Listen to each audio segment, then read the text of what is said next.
Hello दोस्तों, आज हम बात करने जा रहे हैं आपसे मध्य प्रदेश आंगनबाड़ी भर्ती 2023 के बारे में। बहुत सारे लोग इसका वेट कर रहे थे और इसके बारे में जानकारी अलग अलग साइट्स के ऊपर सर्च कर रहे थे। तो मैं इन्फॉर्मेशन लेके आया हूँ सिर्फ और सिर्फ आपके लिए। तो यहाँ पर मैं बात करूँगा जॉब डिस्क्रिप्शन के बारे में, पोस्ट के बारे में, क्वालिफिकेशंस के बारे में, एप्लीकेशन डेट्स के बारे में, एप्लीकेशन फ़ीस के बारे में, डॉक्यूमेंट्स क्या क्या चाहिए रहेंगे, इसके बाद सिलेक्शन प्रोसीजर्स क्या है। सारी इन्फॉर्मेशन आज आपको इस वीडियो में देखने को मिलेगी। तो इस वीडियो को पूरा देखें और अभी तक आपने अगर मेरे चैनल को सब्सक्राइब नहीं किया है जॉब बाय अमित को, तो इसको सब्सक्राइब कर लें, क्योंकि आने वाले समय में आपको गवर्नमेंट नौकरी की इन्फॉर्मेशन इस पर लगातार मिलती रहने वाली है।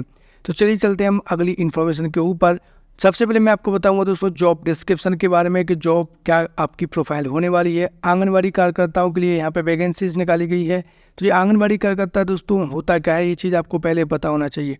आंगनबाड़ी कार्यकर्ता जो होती है दोस्तों, आपने देखा होगा आपके घर के आसपास जो भी महिलाएं आती हैं वो क्या करती हैं कि वो आपको बच्चे आपके घर में हो तो उनको टीकाकरण करना, बच्चों के बारे में जानकारी रखना और उसके साथ दोस्तों पूरा रिकॉर्ड मेंटेन करने का काम आंगनबाड़ी कार्यकर्ताओं का होता है। इसके बाद दोस्तों आंगनबाड़ी सहायिका की भी वैकेंसीज निकाली गई हैं, जिसमें सहायिका का काम भी आपको पता होना चाहिए कि सहायिका का काम क्या होता है। सहायिका का काम होता है दोस्तों आंगनबाड़ी केंद्रों में, जहाँ पे छोटे बच्चों को देखना, उनकी रख रखाव करना, उनकी बेसिक चीज़ों को मेंटेन करने का काम आंगनबाड़ी सहायिका का होता है। इसके बाद दोस्तों मिनी आंगनबाड़ी कार्यकर्ता, ये क्या है दोस्तों, तो इसके ऊपर भी वैकेंसीज निकाली गई हैं। क्या हुआ था कि जब बहुत सारे गांव ऐसे थे हमारे देश में जब उनके पास बेसिक चीज़ें नहीं पहुंच पा रही थी, तो क्योंकि वहाँ की आबादी कम थी, क्योंकि जब भी आंगनबाड़ी खुलने के लिए होती है तो उसका एक प्रॉपर एरिया होना चाहिए, प्रॉपर जनसंख्या होना चाहिए।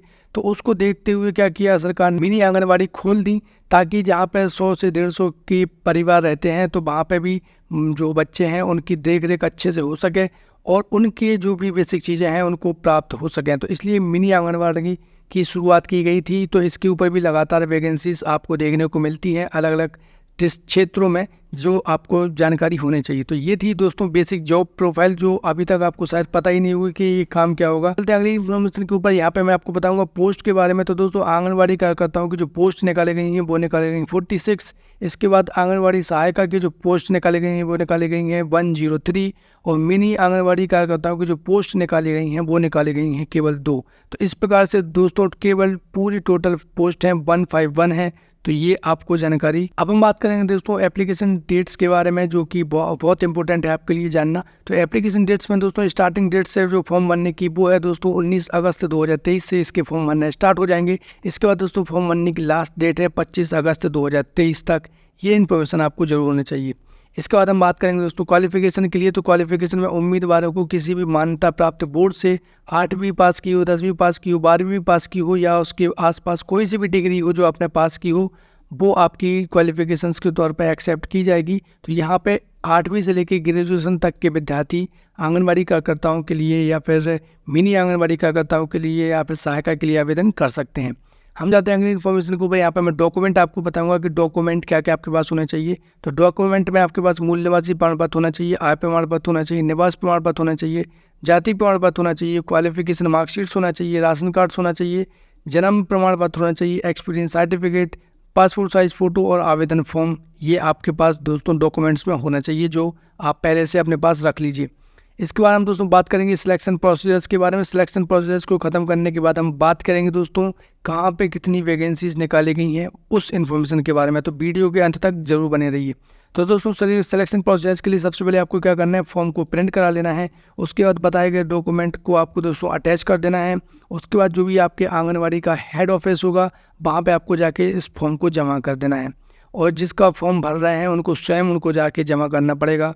आंगनबाड़ी फॉर्म को दोस्तों क्या किया जाएगा, जो आप फॉर्म बहुत सारे आ जाएंगे तो उस पर शॉर्ट लिस्टेड किया जाएगा। शॉर्ट लिस्टेड करने के बाद आपको दोस्तों सूचित किया जाएगा कि आपका नाम आ गया है और उसके बाद दोस्तों आपकी ज्वाइनिंग हो जाएगी। इसका सिंपल सा प्रोसेस है दोस्तों सिलेक्शन का, जो कि बहुत माइनर सा है, जो आपको पता ही होगा बेसिकली। अगर नहीं पता है तो बता दो, इस पर किसी प्रकार का एग्जाम या फिर इंटरव्यू नहीं लिया जाता है, डायरेक्ट पोस्टेड होती है, बस आपका शॉर्ट लिस्ट क्लियर हो जाए। अब हम चलते हैं दोस्तों अगली इन्फॉर्मेशन के ऊपर। यहाँ पे मैं आपको बताऊंगा कि कहाँ पे कितनी वैकेंसीज निकाली गई हैं। तो दोस्तों जो नोटिफिकेशन जारी किया गया है वो किया गया है कार्यालय संभागीय संयुक्त संचालक महिला एवं बाल विकास सेवा भोपाल संभाग भोपाल, महिला भवन जवाहर चौक के पीछे सेकंड स्टॉप तुलसीनगर भोपाल 19/8/2023। जैसा कि मैं आपको बता चुका हूँ फॉर्म भरने की स्टार्टिंग डेट्स है। यहाँ पे लिखा हुआ दोस्तों आवेदन आमंत्रण की सूचना जो आप ये रहा दोस्तों उनकी पूरी इन्फॉर्मेशन। तो यहाँ पे सबसे पहले बैरसिया की हम बात करेंगे तो बैरसिया में दोस्तों 1 वैकेंसी है। जेपी नगर की हम बात करें भोपाल में तो यहाँ पे 2 वैकेंसी हैं और आंगनबाड़ी कार्यकर्ताओं के लिए और आंगनबाड़ी सहायता के लिए दोस्तों 8 वैकेंसी है।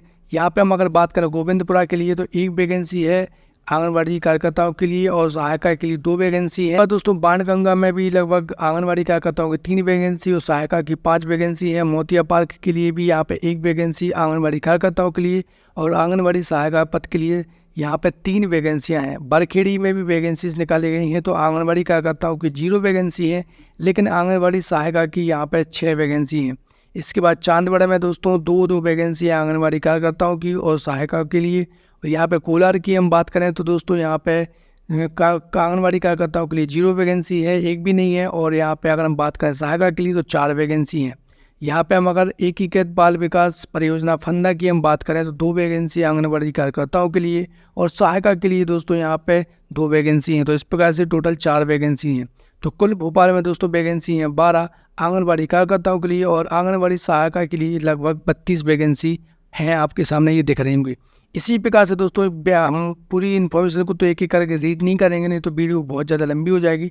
लेकिन हमें यहाँ पे बता देना चाहता हूँ कि रायसेन ज़िले में भी 2 जगह वैकेंसी निकली गई है। पहले तो सांची में निकली गई है जहाँ पे 3 वैकेंसी है आंगनबाड़ी कार्यकर्ताओं के लिए और सहायिका के लिए। और बेगमगंज में दोस्तों यहाँ पे आंगनबाड़ी कार्यकर्ताओं के लिए 1 भी नहीं है लेकिन सहायिका के लिए 3 वैकेंसी हैं। तो यहाँ पे अगर हम बात करें टोटल वैकेंसी की तो रायसेन ज़िले में लगभग 3 वैकेंसी और 6 वैकेंसी मिला के 9 वैकेंसी टोटल निकाली गई हैं। राजगढ़ जिले में भी वैकेंसीज निकाली गई हैं जहाँ पे जीरापुर, खिलचीपुर, खुजनेर, नरसिंहगढ़, राजगढ़, सारंगपुर, सोलाठिया में भी यहाँ पे आंगनबाड़ी कार्यकर्ताओं की वैकेंसीज निकाली गई हैं। इसके बाद हम बात करें दोस्तों सीहोर डिस्ट्रिक्ट के लिए तो सीहोर में भी यहाँ पे आंगनबाड़ी कार्यकर्ताओं की वैकेंसी निकाली गई है जिसमें इंपॉर्टेंट जगह आपके सामने ये रहे। सबसे पहले तो आस्था परियोजना 1 और आस्था परियोजना 2। बुधनी में भी यहाँ पे वैकेंसीज निकाली गई हैं। दोराहे में भी, जावर में भी, इछावर में भी, सीहोर ग्रामीण और नरसुल्लागंज यहाँ पे सीहोर डिस्ट्रिक्ट के अंदर ये सारे क्षेत्र आते हैं तो यहाँ पे वैकेंसीज निकाली गई हैं। अगर आप इन क्षेत्रों से बिलोंग करते हैं तो यहाँ पे आवेदन अवश्य कर दें, आपका होने के चांसेस काफ़ी हद तक बढ़ जाएंगे। इसके बाद हम दोस्तों बात करेंगे अगर विदिशा डिस्ट्रिक्ट के लिए तो विदिशा डिस्ट्रिक्ट में भी वैकेंसीज निकाली गई हैं। तो आपके सामने विदिशा डिस्ट्रिक्ट की इन्फॉर्मेशन कुछ ये रही है। सबसे ज़्यादा जो वैकेंसी हैं दोस्तों वो विदिशा डिस्ट्रिक्ट के लिए ही है। सबसे पहले एकीकृत बाल विकास परियोजना गंज बसौदा 1 और गंज बसौदा 2। कुरवाई में भी दोस्तों वैकेंसी है। ग्यारसपुर में भी वैकेंसी है। इसके बाद दोस्तों नटेरन में भी वैकेंसीज निकाली गई हैं। इसके बाद हम बात करें एकीकृत बाल विकास विदिशा ग्रामीण, लटेरी, विदिशा शहरी और सिरोंज में यहाँ पर टोटल वैकेंसीज निकाली गई हैं। तो यहाँ पे टोटल वैकेंसीज की हम बात करें 17 और 35 52 वैकेंसी अकेले विदिशा ज़िले से निकाली गई हैं। तो अगर आप विदिशा ज़िले के आसपास से बिलोंग करते हैं तो यहाँ पे आप आवेदन कर दें। और अब आपको करना क्या है वो भी जानकारी दोस्तों आपको होना चाहिए, वो नीचे दी गई है इसी के ऊपर। तो यहाँ पे आपको क्या करना है, जो भी आपका जो फॉर्म होगा दोस्तों वो आपको क्या करना है, सबसे पहले उसमें डॉक्यूमेंट अटैच कर लेना है। जैसा कि मैं आपको बता चुका हूँ, डॉक्यूमेंट भी मैं आपको बता चुका हूँ। उस डॉक्यूमेंट का स्क्रीनशॉट ले लीजिए ताकि आपको याद रहे कि कौन कौन से डॉक्यूमेंट आपको लगाने हैं।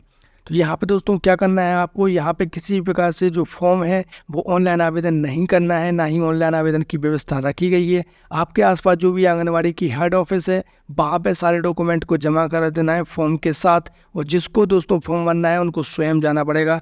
और ये इन्फॉर्मेशन आप तक अभी तक नहीं पहुँची थी तो आप पहुँच गई होगी। और आपका कोई भी क्वेश्चन है दोस्तों जो आंगनबाड़ी से जुड़ा हुआ है तो आप हमें कमेंट बॉक्स में कमेंट करके जानकारी ले सकते हैं। हम अगर फॉर्म की बात करें तो इसका फॉर्म आपके सामने ये रहा। तो कुछ इस तरीके का फॉर्म होने वाला है आंगनबाड़ी का। इस फॉर्म को आपको अच्छे से भरना है और जो जो इन्फॉर्मेशन इसमें पूछी गई है सारी इन्फॉर्मेशन को भरने के बाद डॉक्यूमेंट को भी अटैच कर देना है। आप चाहें तो यहाँ पर डॉक्यूमेंट भी दे सकते हैं, पूरी लिस्ट यहाँ पर दी गई है। इस तरीके से सारी इन्फॉर्मेशन को आपको भरने के बाद डॉक्यूमेंट को अटैच करने के बाद आंगनबाड़ी में फॉर्म को जमा कर देना है। आपका बस इतना सा काम रहेगा। आई होप दोस्तों आपको जानकारी पसंद आई होगी। अगर आप फॉर्म प्राप्त करना चाहते हैं तो इसकी लिंक मैं डिस्क्रिप्शन में दे दूंगा, आप वहाँ से भी इसको डाउनलोड कर सकते हैं। मिलते हैं अगली वीडियो में नई जानकारी के साथ। आप अपना बहुत ध्यान रखिए। जय हिंद दोस्तों।